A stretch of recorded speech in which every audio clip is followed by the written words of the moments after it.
welcome today to the Ask Me Anything Citizen Science webinar. And this is from CleanAIRE NC. So as you can see on the screen, hopefully everyone can see the big screen with CleanAIRE NC's beautiful logo. And you can see the name of our guest, Adrian. Adrian, could you pronounce your last name for us? Oops, you're on mute.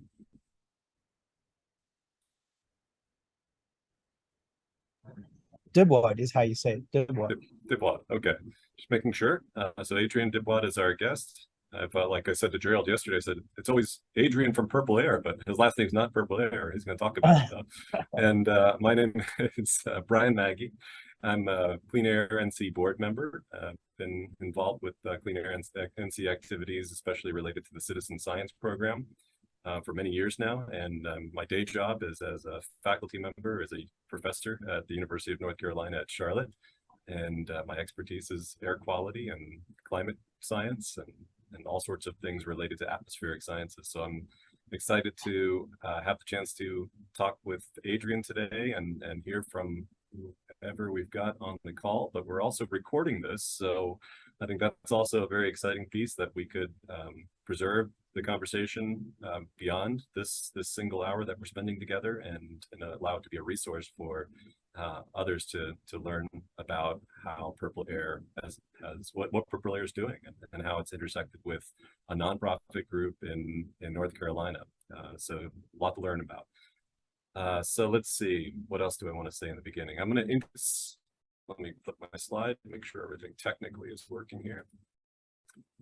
So hopefully you can see this, and it just shows you what we're gonna do today. So we'll go through some introductions. I think on the call we've got 13 or 14 participants, and I think we can briefly go through and have everybody just say, their name and kind of why they're here or affiliation or whatever you're comfortable kind of offering to the webinar webinar.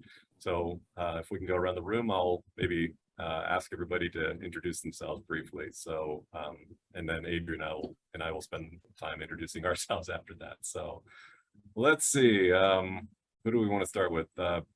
Bob Parr, you want to introduce yourself real quick? I'm just going to pick names. I don't think we should just sit and wait. I think we'd be okay starting, right? If you just walk up the stairs or oops. I think we're starting. Yeah, I'm sorry, I didn't know she was walking up the stairs. I thought. All right, Bob, you want to introduce yourself? Oops, let's see, unmute. Okay, can you hear me? Yes, I can. Okay, good. My name is Robert Parr, Bob Parr.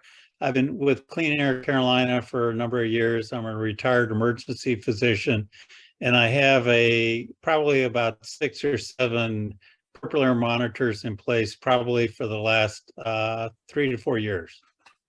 All right, thanks, Bob. Let's see, how about Ron? Ron Ross, do you want to introduce yourself? I see you there. Yeah.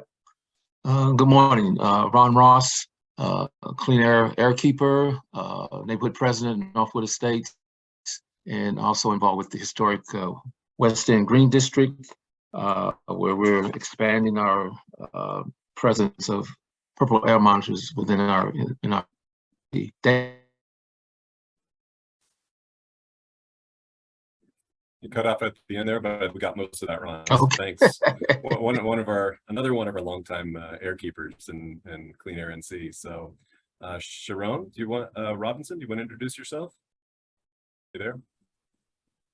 Back here. I am Sharon Robinson, just a citizen of Charlotte who heard about the CleanAIRE program and just recently installed a CleanAIRE program at my home. Excellent. Well, welcome, and looking forward to hopefully looking forward to the webinar today. Reggie, you want to introduce yourself, Reggie Uman? Hey, thanks, Brian. I'm Reggie Uman with the Eastern Research Group. Big fan of June Blotnick, supporter of CleanAIRE through data analysis services. So thanks, Adrian, for joining this call. Thanks, Reggie. Sarah, I see you there. You want to introduce yourself? Yeah, greetings. Thanks for putting this together. I'm Saurav Arunachalam with the UNC Institute for the Environment. I'm the Deputy Director of the Institute. I've been also involved with CleanAIRE Carolina quite a bit the past few years as I think the advisory board member of the scientific committee. But more importantly, what I do is look at use of air pollution and air quality data from multiple sources, both from a measurement as well as modeling perspective.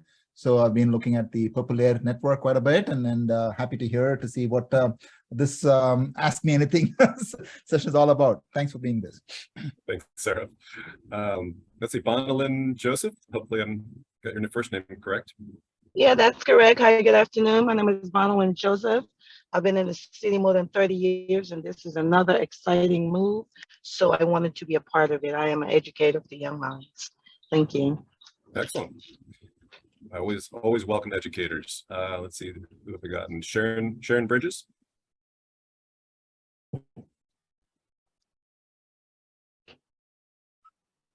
Are you on mute, Sharon, or are you there?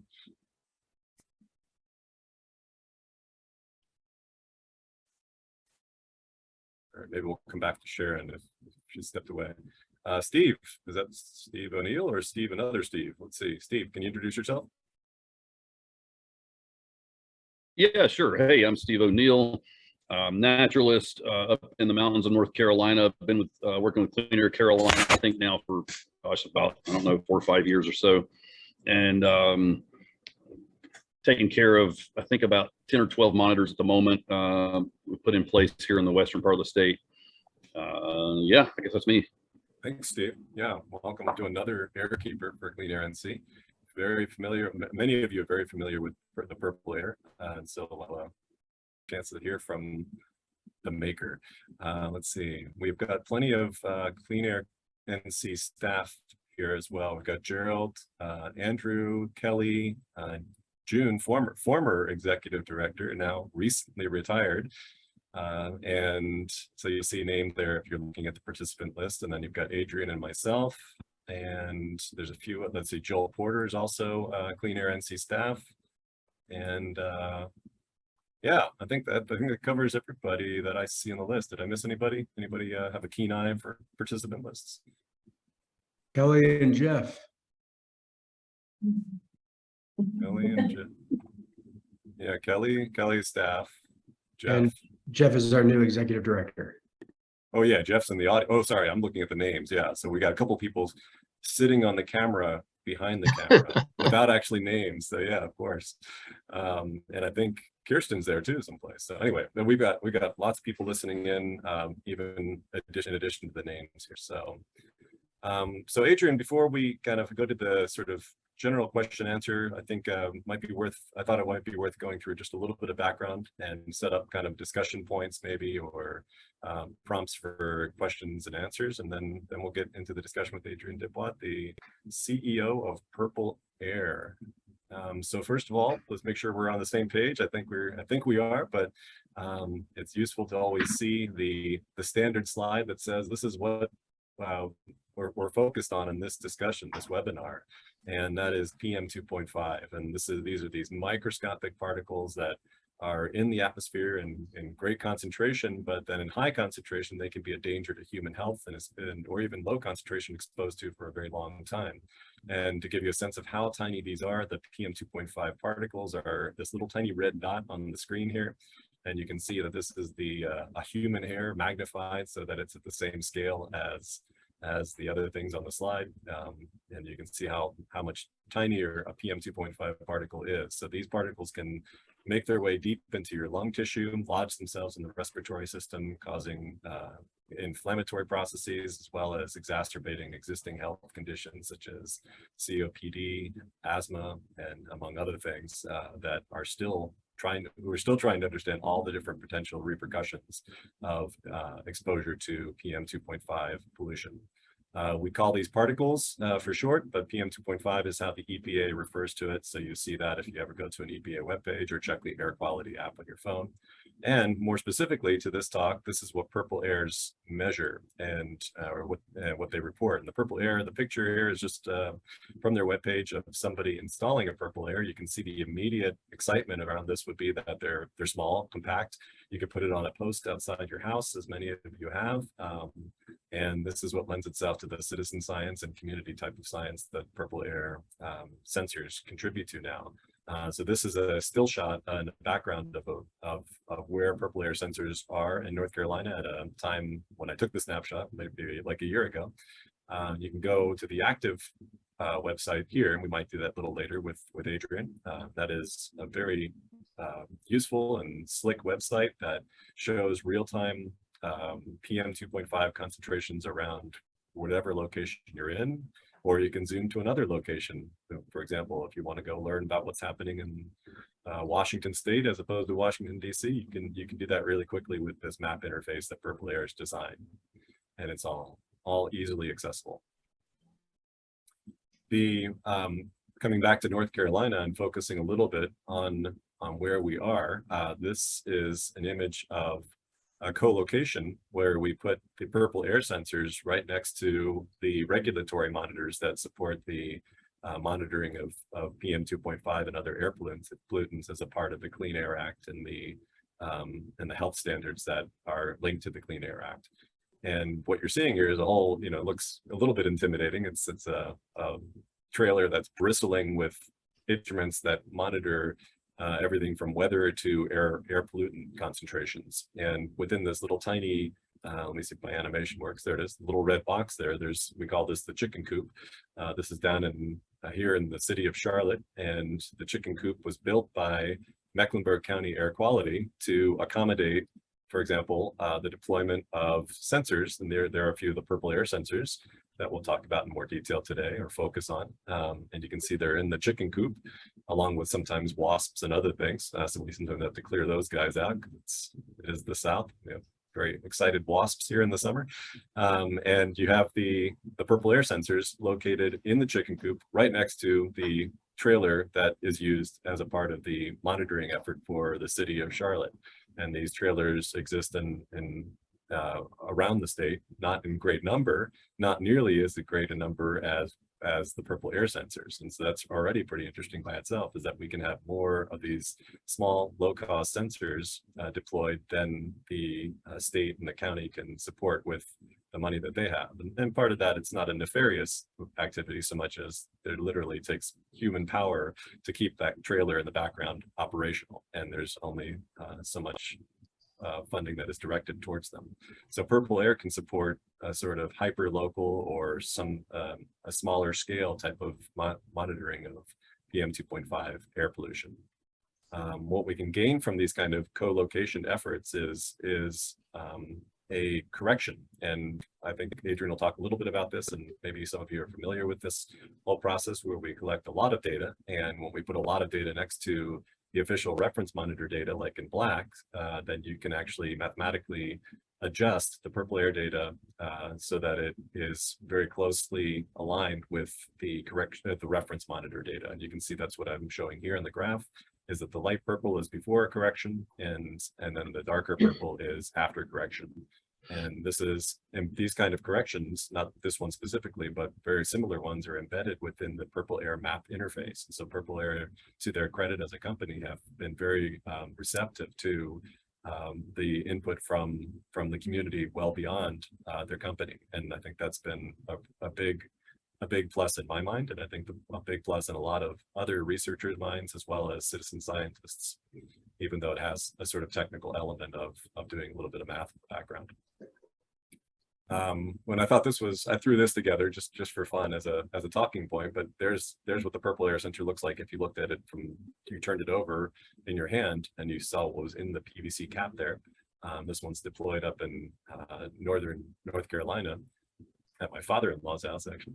And what you see on the map or on the graph actually is the number of times that the words PurpleAir and sensors are low cost are coming up in the academic literature. When you do a Google Scholar search, Google Scholar is a terrific webpage to see what kind of research is emerging, and researchers like myself use this all the time. It's just an indicator. It's not a perfect search, but you can see what really clearly happens is that we're more and more the PurpleAir sensors are becoming a part of the scientific literature as something where we're talking about what the strengths and weaknesses are, of course, and then talking about what we can gain as a community for understanding air quality. And so with that in mind, I think I'd like to introduce our guest today, Adrian Dybwad. And let's see, how's this going to work? Do I have to provide a video, Gerald? Sorry, I didn't ask that question ahead of time. Or are we just going to talk like we're talking right now? Let me know if I'm doing something wrong. I can type that. Yeah. So, Keep on going, Brian. You're good. We'll keep stop on sharing. going. All right. We'll just stop sharing now. All right. No problem. I'll stop sharing for now. Go through the process here. Did I stop? All right. I think I've stopped sharing. Good. Yeah, I can see the big Brady Bunch wall here. So, all right, perfect. So, a couple of questions, I think, for Adrian. I mean, I think, first of all, Adrian, do you want to introduce yourself now that you've heard from everybody else on the call and from me? Why don't we give you the floor first, and then we'll open it up for questions. I'll have a couple of questions to start, and then we can open it up more generally for any questions in the room. Okay, thank you for having me, everyone, and it's a pleasure to meet you all. I know we've been working with, it was called CleanAIRE Carolina before, since the beginning. Literally, I was making the sensors in my kitchen and packaging them into boxes myself and shipping them to North Carolina for you guys. So I guess I could start from the beginning with where PurpleAir started. Some of you might know the story already, but I live near a gravel pit at a place called the Point of the Mountain in Salt Lake City. And this is what's called a venturi. It's a constriction in the mountains where two mountains almost come together and there's a sort of gap. And the valley wind will blow north or south. It's kind of prevailing winds are north or south, and it changes at some time in the day and switches from southerly to northerly winds. And as the wind moves up the valley, it goes through the constriction and it speeds up. So it's literally the worst place to have a gravel pit. So I would watch the dust blowing out over this city called Bluffdale. And I just asked myself, I wonder how much dust that is, because there was no air quality sensor from the EPA or the Division of Air Quality for 20 miles. And so I literally said to myself, hey, this is 2015. There's got to be a sensor that will measure the amount of dust. And I started looking around and I couldn't find something that I could just get off the shelf. But I found these little electronic devices that can measure dust. And I started looking at those. I have a background in electronics and computer programming. So I started putting together some prototypes. And the first versions that I was experimenting with weren't very, they didn't seem that good because I had 3 or 4 of them in front of me on the table and they were all reading different numbers. And then I'd put them outside in the cold. It was snowing at the time. I'd put them in the cold and they would change their readings. And I'd bring them inside and they'd change again. It seemed to be more measuring temperature. Then I discovered the laser counters that we're using now. And for the first time, I had 3 of them reading exactly the same numbers. And as you move them around, they'd all agree with each other. I saw that as being interesting. And so I started making more of them. And then, of course, the question was like, well, if I put one down the bottom here in Bluffdale and I find a volunteer on Facebook to host a thing, and maybe I can measure some of the gravel dust. And then, well, why don't we just put them out in Salt Lake Valley? Because we have this typical problem with air quality in the winters with inversions. And maybe I should just put more of them out all over the place. And I'm just going to go and take part in some clean air events that they have here with Utah Physicians for a Healthy Environment and others. And I had a table and I'd have people come and sign, fill out a sheet that was volunteering to host a sensor. And I collected a whole bunch of names. And I started making sensors. I gave away about 80 of them in the very beginning. And we had them all over the Salt Lake Valley. Now, since the beginning, also, I never knew what the readings meant. I didn't say that this is definitely accurate, or all I knew is they were agreeing with each other. And I basically said to the world, hey, I don't know what this means. Here's some readings. What do you think? And we tested them with South Coast, AQ Spec program that tests low cost sensors. And they found that they had this 97% correlation with federal reference methods, the expensive sensors.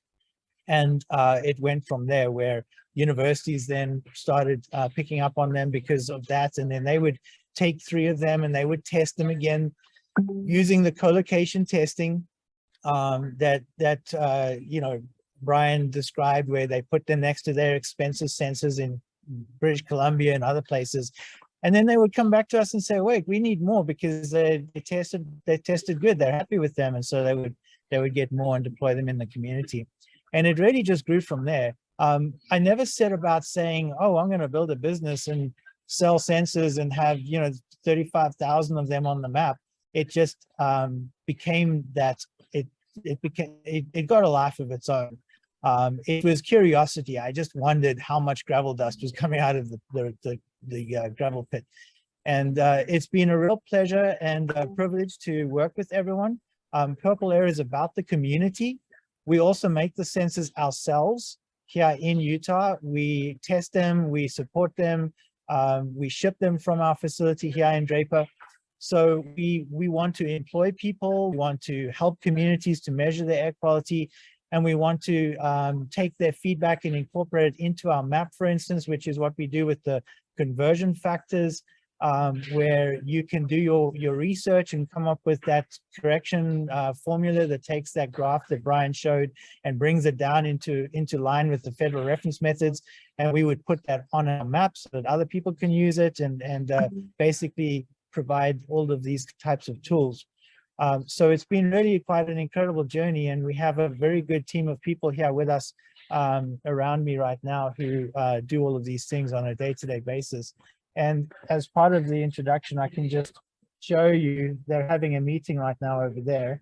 And this is our workshop area where we assemble and test and make the sensors. We also have on the other side here, our support area where we support and manage the whole network. So this is PurpleAir. We're local, we're a US company, and we support US business. Excellent. Thanks, Adrian. It's always fun to see the factory at work. And I think it's great to see that kind of stuff. One question that you mentioned right away is you've been doing this file in Utah, and I think it's indicated a little bit in the Google Scholar search, for example, that it starts to pop up in the literature at around 2015 to 16. And that's roughly when I think the PurpleAir you started selling them, right? And so, about that time frame. And so a question that comes up a lot with our airkeepers is the length of time that a PurpleAir monitor can go before needing replacement. I'm wondering how much you as a company are thinking of that, or how much kind of you've heard about this from, I guess, end users like myself. Yes, it is a common question. And the lifespan of the sensor is quite a variable. It can be that someone puts a sensor in and within a few days, some spiders and ants and insects get inside there and interfere with the laser. It can be that 4 years later, the sensor is still reporting good data. The most common is going to be 2 to 3 years.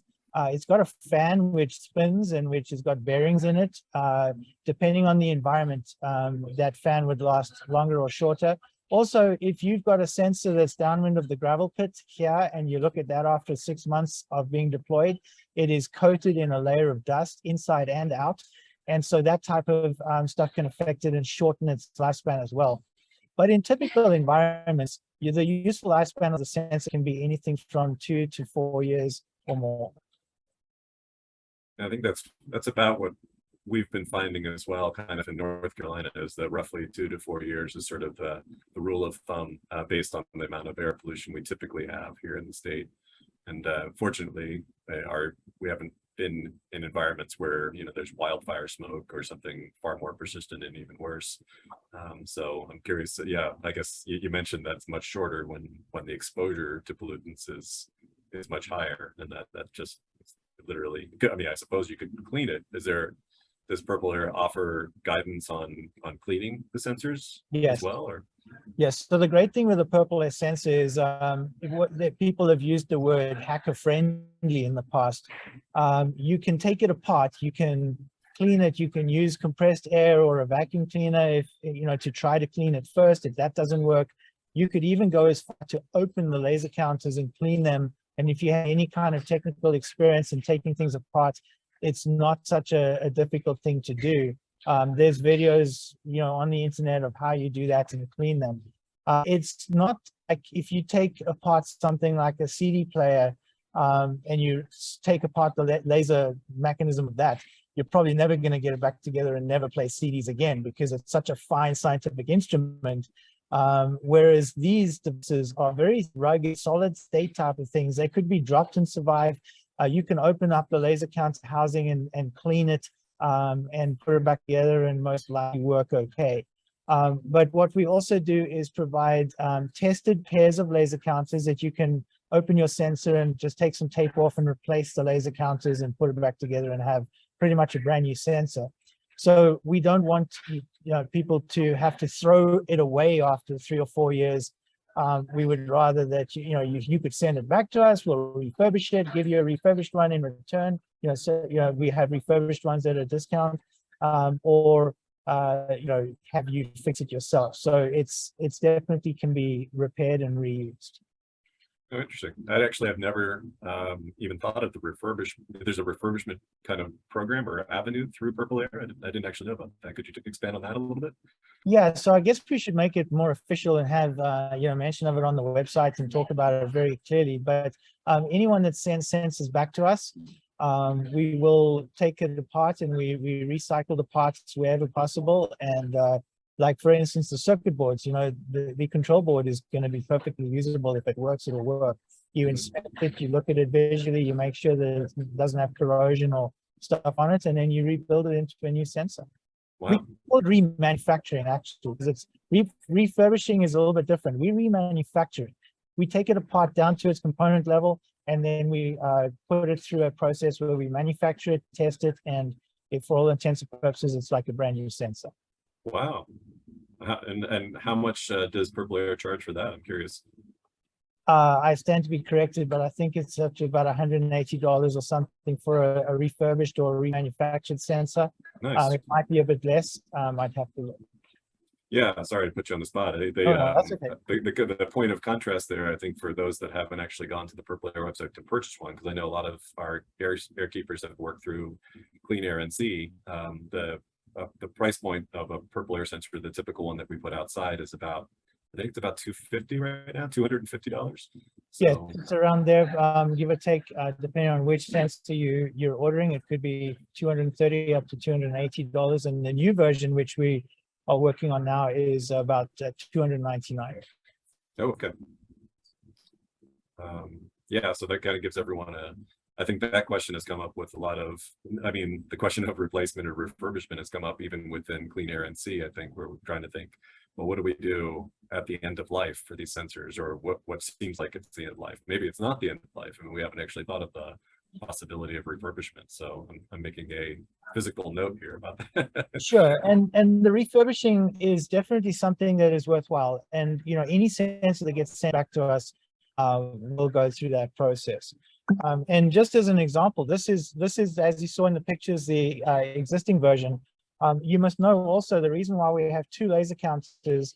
I made a decision early on that we needed 2 identical laser counters so that we can identify if there's a insect inside there. If there's an insect in one, you're going to see that the 2 channels don't agree with each other. And it's very unlikely that you're going to get an insect going into both of them and creating the same behavior in both. So it gives you a very good way of telling that there's actually something in the air versus something wrong with the sensor. And so with this one here, you have to actually undo the screw. You have to pull the insides out. You have to then undo some tape. It looks something like this. It's got a circuit board with tape on it, and you pull it apart, and you would then replace the laser counters, and you have to do a bit of technical stuff to do that. This is our new version. This is called the PA2 Flex. This is the end cap version of the Flex.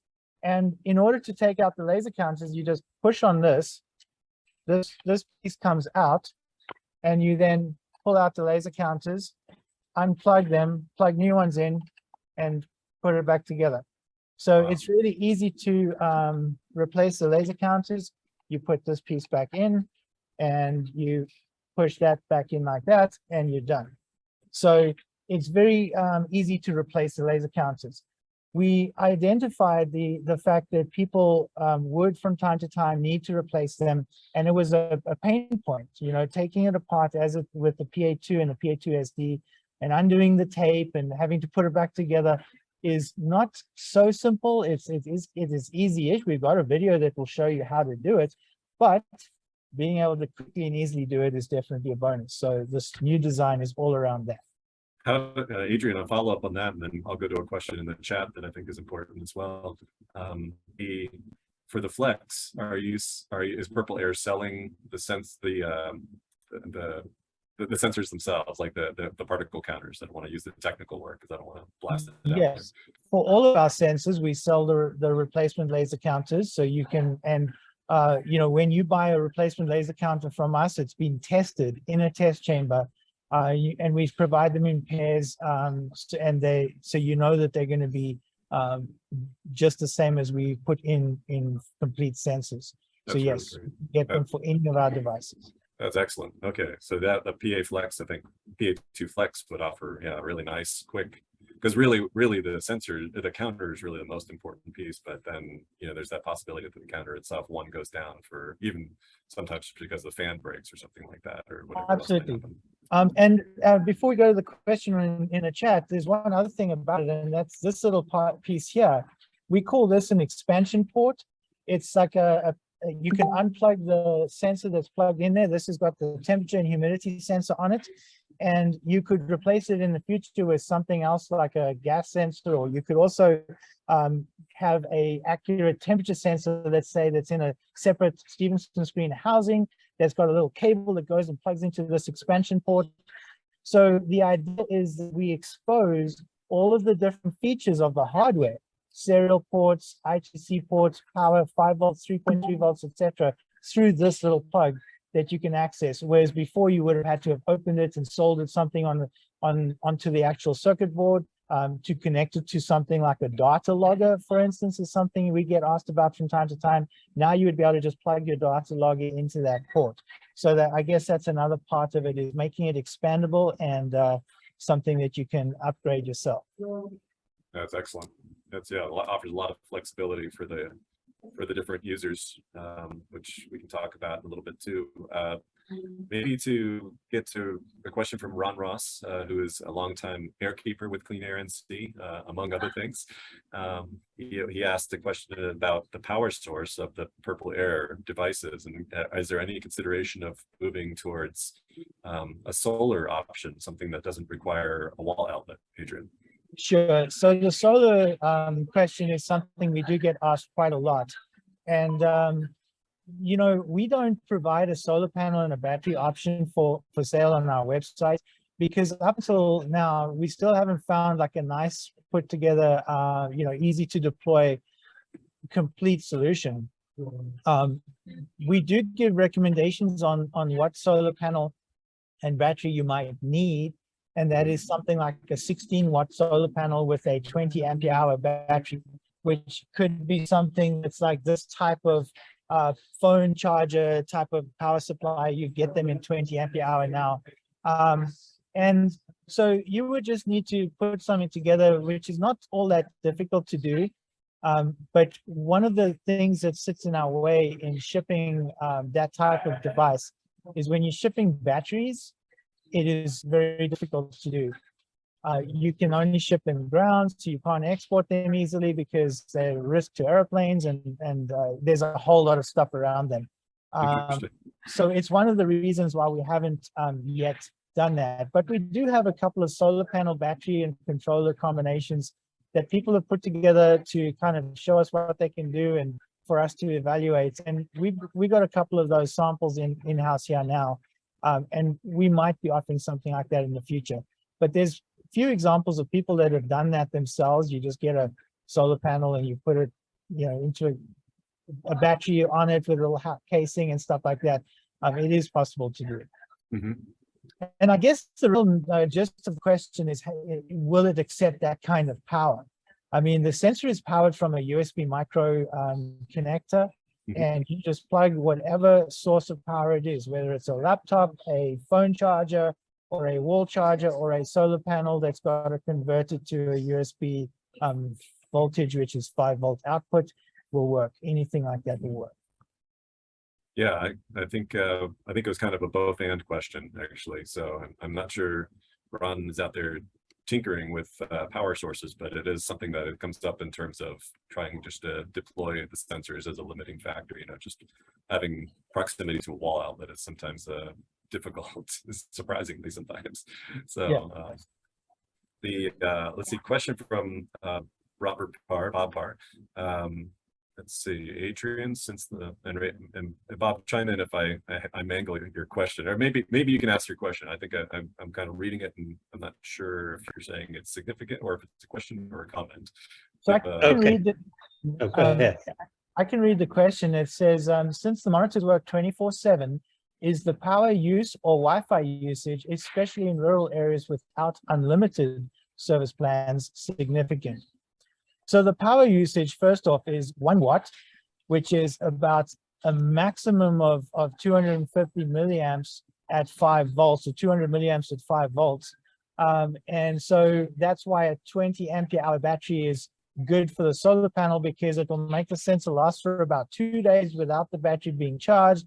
And then when the sun comes out, the solar panel has enough capability to charge the battery fast enough to get it back up to charge.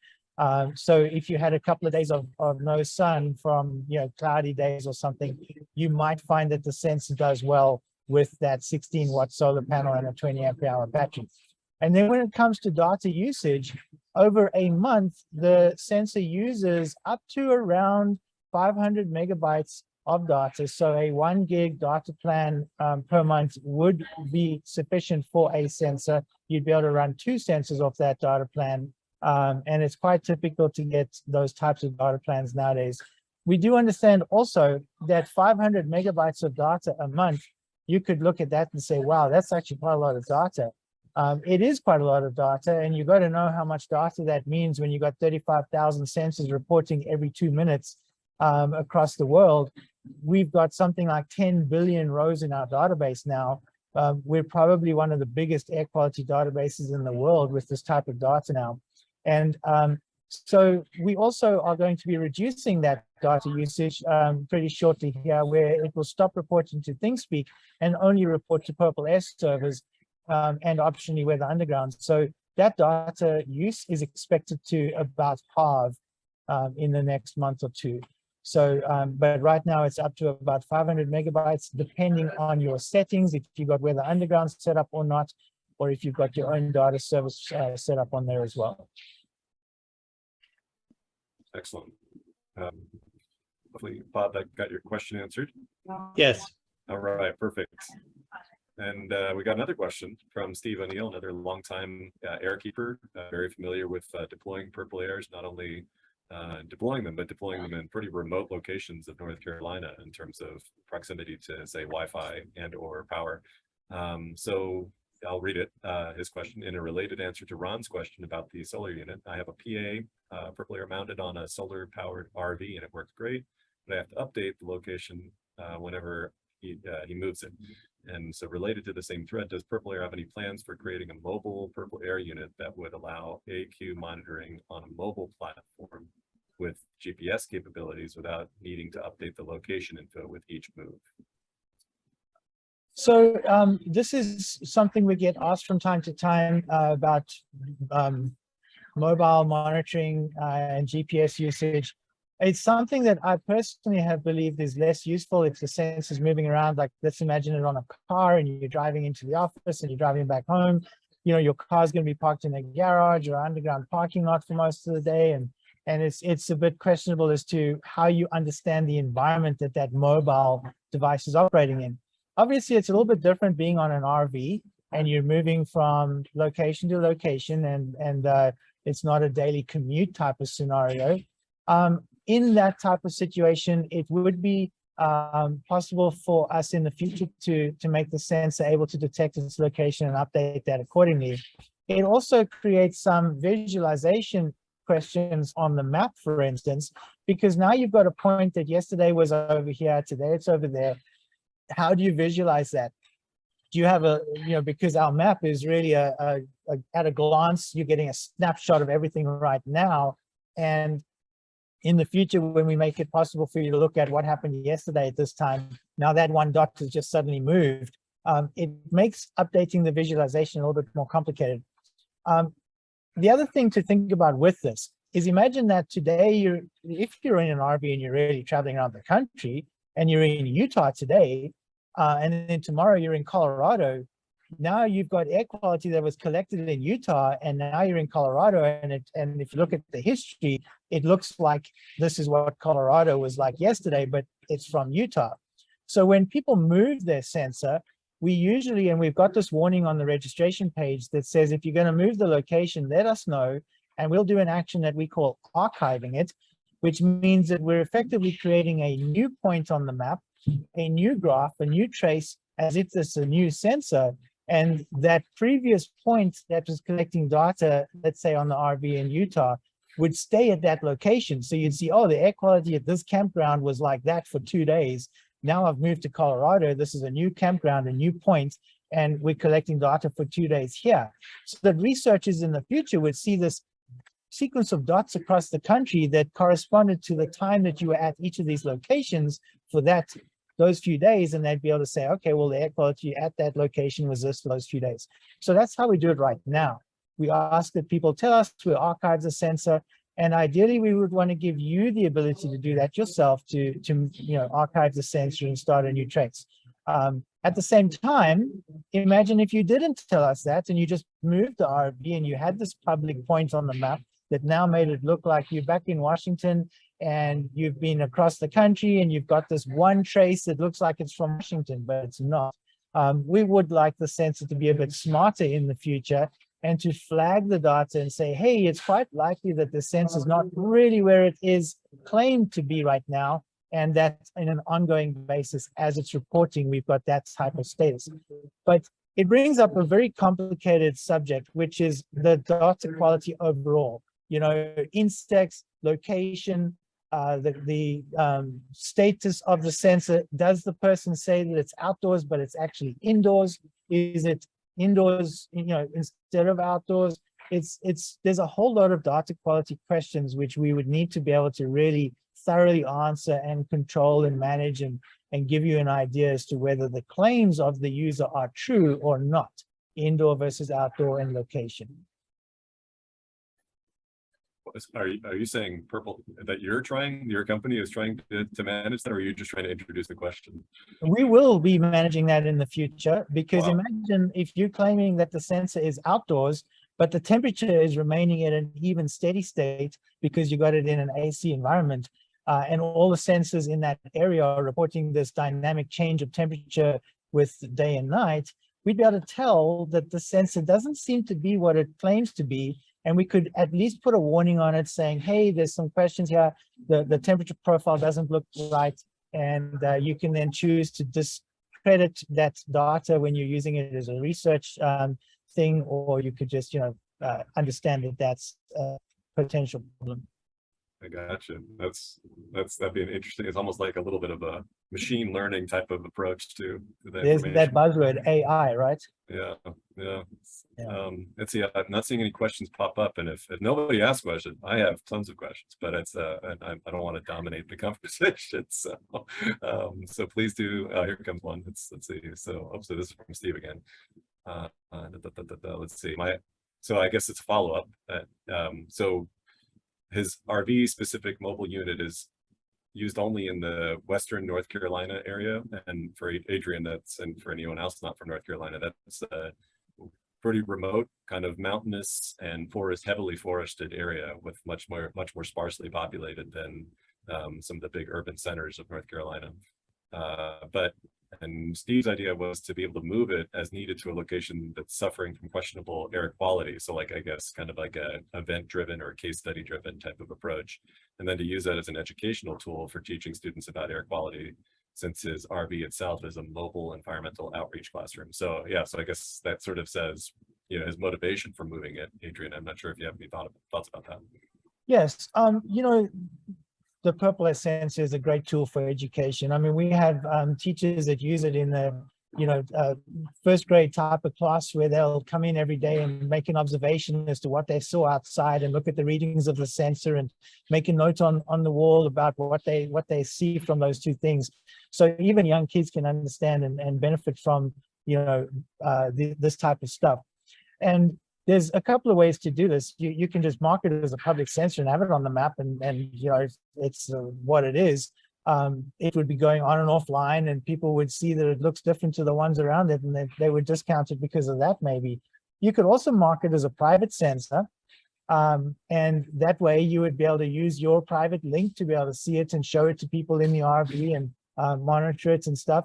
You can also know that if, for instance, you did not have an internet connection in that location, you can connect directly to the sensor itself, as I'm sure you already know. If you have, let's say you have no internet, and from your computer, you connect to the PurpleAir sensor's Wi-Fi network, and you'll be able to see its readings in real time. There's a button that says live. You can click on that and get even more real-time information on your screen. And you can show the kids that and have it on the screen in the RV. So there's a couple of different ways of doing that, using private sensor setting or using the local Wi-Fi of the sensor itself. Yeah, I love that real-time feature. It's just nice. It's a nice way to immediately engage with the PurpleAir beyond the very easily engageable website if you have Wi-Fi access. Yeah. And if anyone was programming orientated, the sensor itself exposes a JSON URL. So the IP address of the sensor /JSON will give you the actual data in JSON format, with the query string live equals true being accessing that live part of it as well. Mm-hmm. So it's something which is interesting or useful for programmers. So we have another question here that says, I've heard a couple of stories that the PurpleAir sensors were used to help California identify where to set up temporary monitoring for PM during the wildfires. Were you aware? And if so, did they contact you about this? That's a question from Reggie. Now, we have been told about some of these things from time to time, but there's a lot of things that people do with PurpleAir sensors that they don't tell us about. And sometimes we hear about it like this. We do know that the South Coast and California Air Resource Board and other air quality groups or agencies around the country use our sensors in that type of way. It's quite an easy thing to imagine that if someone is experiencing some issues, like a good example is the Arkansas stump dump fire. I don't know if you saw that on the news a couple of years ago, but there was this underground dump that they had buried tree stumps in, and it caught fire, and there was this burning smoke coming out of the ground in this area, and people were being subjected to this for quite a long time, and they started putting PurpleAir sensors there, and then that got on the news, and then the EPA turned up with their portable sensors and started monitoring it. So this can be used for that type of purpose. We even got told by the Utah Division of Air Quality that they use our map from time to time. When they get a complaint about something, they'll look at their maps, they'll look at our map, and it's basically giving them some additional information that they didn't have before. We were also told that in California, the fire department is using PurpleAir sensors to determine when to shut schools down. So they were able to follow the wildfire smoke and know in a high resolution type of way where the smoke was going, where they expected it to be, and plan shutting down schools using our data. They also gave out guidelines for schools themselves as to what level on a PurpleAir sensor they should consider shutting the school down or letting the kids outside or not. So that type of use is quite common. Yeah, that's a fantastic. It's neat that it's almost gotten away from you. It's like to some degree. Oh, yeah. I always wonder that as well. Same question as Reggie. Like, it's just, you know, wow. I mean, all these different uses, and in the academic literature, I mean, I can barely keep up with academic literature, and it's sort of my job. And so, I mean, imagine, seeing kind of the different versions of academic presentations that include PurpleAir data and dissect the data that's coming out, because you package something so nicely that we don't have to, it takes out the engineer in my job. I can be a scientist and not have to worry about the engineering piece, because I can go to PurpleAir and rely on the engineering that you've already done. So it's one of the things that I love most about this, because some people say things like, oh, you can get the laser counters for $13 on eBay, and I could just make my own sensor, and I welcome that. I mean, if you've got the skills to go make your own sensor, great. And we could even give you advice on how to do that, but it's not so simple. It's a very complicated thing to collect the data, to have the sensor connecting to all the different Wi-Fi networks reliably and doing updates. And, it's a very technical, I've been spending 5 years, and there's times when I work all night on this stuff. So, I spend a lot of time. I wrote the firmware, and I designed the map. There's other programmers now who are helping us, but, for the most part, I've done a lot of this. And I think one of the most satisfying things, for instance, is to hear someone telling me a story about how they took the data to their local city council, and the local city council was like, well, we don't really care about that. That's PurpleAir, and it's not accurate or something. And then they pointed out that the EPA is now using it on the fine smoke map, and the city council did a double take, and they were like, oh my goodness, maybe we have to pay attention to this now. So the fact that it's being adopted by the EPA on the fire and smoke map, and the fact that the EPA did research on them and gave us the conversion factors and all of this type of scientific community involvement, is firstly a real privilege for me to have that being done with the sensors. And it's incredible because the community can take part. You can tell us if it's good or bad and share that information with each other. We're not telling you that this is a great sensor. You're telling us that. Yeah. The next question was from Robert Parr, who said the values reported on our monitors, are they corrected at this time? On the map, you can choose to view corrected or uncorrected data. So there's a correction or conversion factor drop down in the options top left. If you click on the gear, that will let you choose the EPA correction or the others that are available there, and so you can choose which you want to use. I think the default setting is to show the raw AQI, or the AQI derived from the raw data, right? Yes, so the default setting is that, but if you change it and then you keep a bookmark or you share links about that, it will have that setting set. But we also might soon be putting it default to one of the correction factors. The reason we haven't done it yet is because we had a discussion with the South Coast at some point that said, look, do we have any scientific basis to choose a formula to correct the data? And the consensus was that there wouldn't be an understanding about which formula or what formula or why.